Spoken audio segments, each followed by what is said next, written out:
Assalamualaikum warahmatullahi wabarakatuh. Selamat datang kembali di channel Corowali Production. Kerajaan Islam dan Kesultanan Goa. Kesultanan Goa merupakan salah satu kerajaan besar yang terdapat di Sulawesi Selatan. Rakyatnya berasal dari suku Makassar yang berdiam di ujung selatan dan pesisir barat Sulawesi. Wilayah kerajaan ini sekarang berada di Kabupaten Goa dan beberapa bagian daerah sekitarnya. Raja Kesultanan Goa yang paling terkenal adalah Sultan Hasanuddin.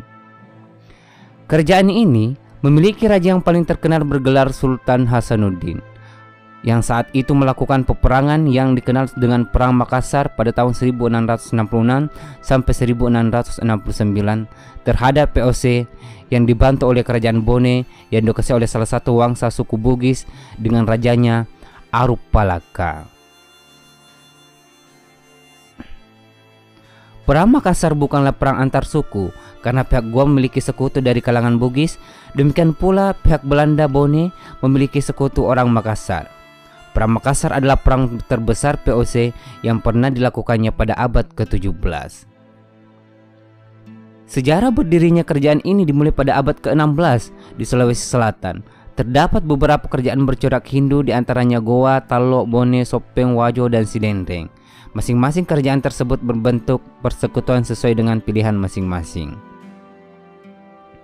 Pada awalnya, Goa terdapat 9 komunitas yang dikenal dengan nama Batik Salapan atau 9 bendera, yaitu Tombolo, Lakiung, Parang-Parang, Data, Agangjene, Saumata, Bisei, Sero, dan Kalili yang kemudian menjadi pusat kerajaan Goa.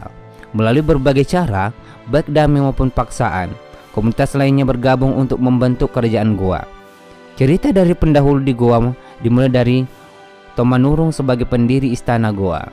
Tetapi tradisi Makassar lain menyebutkan 4 orang yang mendahului datangnya Tomanurung. 2 orang pertama adalah Batara Guru dan saudaranya. Letak kerajaan Goa dan Talo atau lebih dikenal dengan kerajaan Makassar terletak di daerah Sulawesi Selatan. Secara geografis, Sulawesi Selatan memiliki posisi yang penting karena dekat dengan jalur pelayaran perdagangan Nusantara. Bahkan daerah Makassar menjadi pusat persinggahan para pedagang, baik yang berasal dari Indonesia Timur maupun pedagang yang berasal dari Indonesia bagian barat. Dengan letak seperti ini, mengakibatkan kerajaan Makassar berkembang menjadi kerajaan besar dan berkuasa atas jalur perdagangan Nusantara. Dengan letak kerajaan yang strategis, maka kerajaan Makassar berkembang menjadi kerajaan besar dan berkuasa atas jalur perdagangan Nusantara. Kehidupan ekonomi kerajaan Makassar yang merupakan kerajaan maritim dan berkembang sebagai pusat perdagangan di Indonesia bagian timur. Kerajaan Makassar berkembang sebagai pelabuhan internasional. Banyak pedagang-pedagang asing seperti Portugis, Inggris, Denmark, dan sebagainya yang datang untuk berdagang di Makassar. Pelayaran dan perdagangan di Makassar diatur berdasarkan hukum niaga yang disebut dengan Ada Alopiloping Bicaran Napabalue. Sehingga dengan adanya hukum niaga tersebut, maka perdagangan di Makassar menjadi teratur dan mengalami perkembangan yang pesat. Selain perdagangan, Makassar juga mengembangkan kegiatan pertanian karena Makassar juga menguasai daerah-daerah yang subur di bagian timur Sulawesi Selatan. Sebagian besar masyarakat Makassar adalah nelayan dan pedagang. Banyak dari rakyat Makassar yang merantau untuk menambah kemakmuran hidupnya. Walaupun masyarakat Makassar memiliki kebebasan untuk berusaha dan mencapai kesejahteraan hidupnya, tetapi dalam kehidupannya, mereka sangat terikat dengan norma adat yang mereka anggap sakral. Norma kehidupan masyarakat Makassar diatur berdasarkan adat dan agama Islam yang disebut Pangadangkang. Dan masyarakat Makassar sangat percaya terhadap norma-norma tersebut. Dalam kehidupan sosial, masyarakat Makassar juga mengenal pelapisan sosial yang terdiri dari lapisan atas yang merupakan golongan bangsawan dan keluarganya yang disebut dengan anak karung atau karaeng. Sedangkan rakyat kebanyakan disebut tomaradeka dan masyarakat lapisan bawah yaitu para hamba sahaya yang disebut golongan ata. Dari segi kebudayaan, maka masyarakat Makassar banyak menghasilkan benda-benda budaya yang berkaitan dengan dunia pelayaran. Mereka terkenal sebagai pembuat kapal.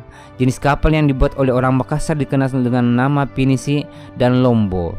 Kapal pinisi dan lombo merupakan kebanggaan rakyat Makassar yang terkenal sampai mancanegara. Proses penyebaran Islam di Makassar dilakukan oleh Datuk Ribandang yang berasal dari Sumatera, sehingga pada abad ke-17 agama Islam berkembang pesat di Sulawesi Selatan, bahkan Raja Makassar pun memeluk agama Islam. Kerajaan yang mula-mula memeluk Islam dengan resmi di Sulawesi Selatan adalah kerajaan kembar Goa Tallo. Tanggal peresmian Islam itu menurut Goa dan Tallo adalah malam Jumat 22 September 1605 atau 9 Jumadil Awal 1014 Hijriah. Dinyatakan bahwa mangkubumi kerajaan Goa, Raja Tallo I Malingkaeng dan Manyonri mula-mula menerima dan mengucapkan kalimat syahadat, dan sesudah itu barulah Raja Goa ke-14 Mangenrangi dan Manrabia atau Sultan Alauddin.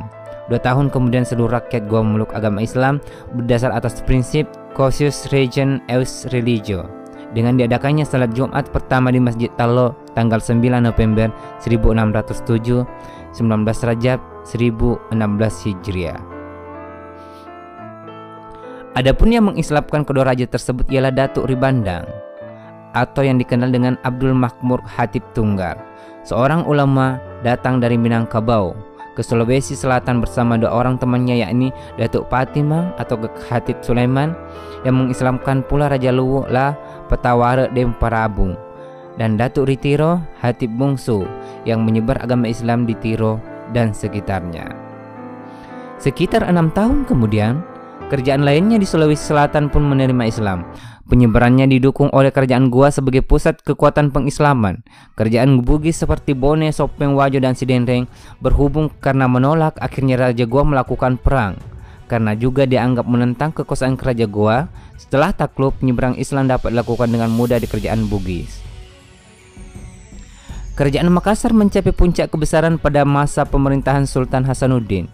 Pada masa pemerintahannya, Makassar berhasil memperluas wilayah kuasaannya, yaitu dengan menguasai daerah-daerah yang subur serta daerah-daerah yang dapat menunjang keperluan perdagangan Makassar.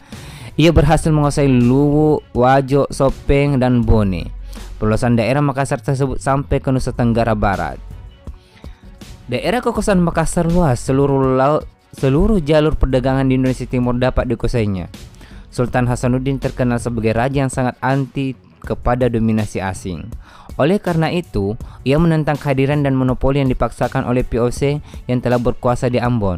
Untuk itu, hubungan antar Batavia dan Ambon terhalangi oleh adanya kerajaan Makassar. Dengan kondisi tersebut, maka timbul pertentangan antar Sultan Hasanuddin dengan VOC, bahkan menyebabkan terjadinya peperangan. Peperangan tersebut terjadi di daerah Maluku. Dalam peperangan melawan VOC, Sultan Hasanuddin memimpin sendiri pasukannya untuk melawan pasukan Belanda di Maluku. Akibatnya kedudukan Belanda semakin terdesak. Atas keberanian Sultan Hasanuddin, maka Belanda memberikan julukan kepadanya sebagai ayam jantan dari timur. Memerintah pada awal abad ke-16 di kerajaan Goa bertahta karena penguasa Goa ke-9 bernama Tumaparisi Kalona. Pada masa itu, salah seorang penjelajah Portugis berkomentar bahwa daerah yang disebut Makassar sangatlah kecil. Dengan melakukan perombakan besar-besaran di kerajaan, Tumaparisi Kalona mengubah daerah Makassar dari sebuah konfederasi antar komunitas dan longgar menjadi sebuah negara kesatuan Goa. Dia juga mengatur penyatuan Goa dan Tallo, kemudian merekatkannya dengan sebuah sumpah yang menyatakan bahwa apa saja yang mencoba membuat mereka saling melawan akan mendapat hukuman dewata. Sebuah perundang-undangan dan aturan-aturan peperangan dibuat, dan sistem pengumpulan pajak dan biaya dilembagakan di bawah seorang Syah Bandar untuk mendanai kerajaan. Begitu dikenangnya raja ini, sehingga dalam cerita pendahulu Goa, masa pemerintahan dipuji sebagai sebuah masa ketika panen bagus dan penangkapan ikan banyak. Dalam sejumlah penyerangan militer yang sukses, penguasa Goa ini mengalahkan negara tetangganya termasuk Siam dan menciptakan sebuah pola ambisi imperial yang kemudian berusaha ditandingi oleh penguasa-penguasa. Setelah pada abad ke-16 dan ke-17, kerajaan-kerajaan yang ditaklukkan oleh Tumaparisi Kalona diantaranya adalah kerajaan Siam dan kerajaan Bone, walaupun ada yang menyebutkan bahwa Bone ditaklukkan oleh Tunipalanga. Upaya Belanda untuk mengakhiri peperangan dengan Makassar yaitu dengan melakukan politik adu domba antar Makassar dengan kerajaan Bone. daerah kekuasaan Makassar. Raja Bone yaitu Aruk Pelaka yang merasa dijajah oleh Makassar mengadakan persetujuan dengan VOC untuk melepaskan diri dari kekuasaan Makassar. Sebagai akibatnya, Aruk Pelaka bersekutu dengan VOC untuk menghancurkan Makassar. Raja Bone Aruk Pelaka meminta bantuan Belanda untuk menyerang Hasanuddin karena wilayahnya dikuasai Gorontalo.